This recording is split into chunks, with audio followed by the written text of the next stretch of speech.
Hey guys, तो एक OTT platform है जिसका नाम है एपिक ऑन। सच बताऊं यार, मुझे इस प्लेटफॉर्म के बारे में बिल्कुल भी नहीं पता था, लेकिन फिर कुछ दिनों पहले यूट्यूब जब स्क्रॉल कर रहा था तो वहाँ पर एक ट्रेलर देखने को मिला जिसका नाम वो ट्रेलर एक वेब सीरीज़ का था जिसका आज हम रिव्यू करने वाले हैं। ये सीरीज़ का नाम है ब्लू टिक वेरीफाइड, जो कि एपिक ऑन नाम के ओटीटी प्लेटफॉर्म पे अवेलेबल है।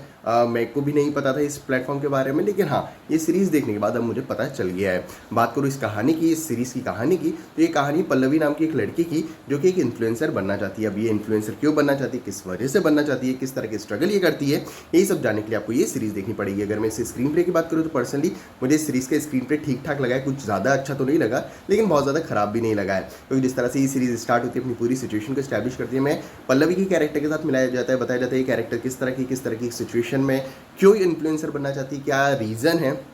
वो सारी चीज़ें काफ़ी ज़्यादा रेलेवेंट थी सच में। अगर आप आजकल के लोगों को देखोगे, आजकल के यानी जेंजी, मेरे जैसे लोगों को, जेंजीज को देखोगे, तो काफ़ी सारे लोग इन्फ्लुएंसर बनना चाहते हैं पैसे कमाने के लिए, क्योंकि उनका ऐसा मानना है कि पैसा बहुत इजी मनी है यहाँ पर।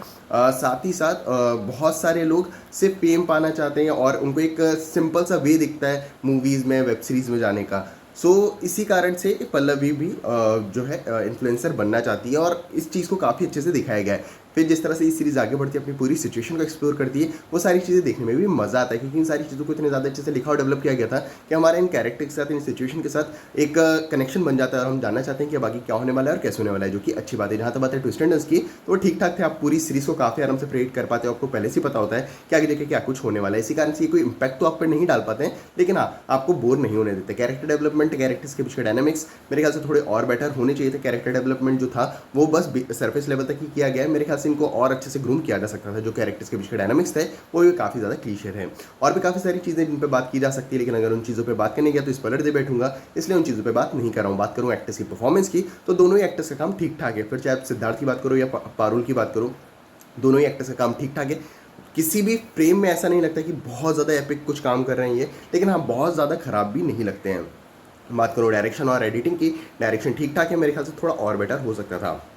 डायरेक्टर के पास एक रिलेवेंट स्टोरी थी जिसको वो मास ऑडियंस तक पहुंचा सकते थे, लेकिन हाँ, कहीं ना कहीं वो हिट एंड मिस रहा है। साथ ही साथ जो कैमरा एंगल्स उन्होंने यूज़ करे हैं, क्योंकि अल्टीमेटली फाइनल डिसीजन डायरेक्टर का होता है कि वो कौन से एंगल्स को रखना चाहते हैं। कैमरा एंगल्स जो उन्होंने यूज़ करे, मेरे ख्याल से वो थोड़े और बेटर होने चाहिए थे।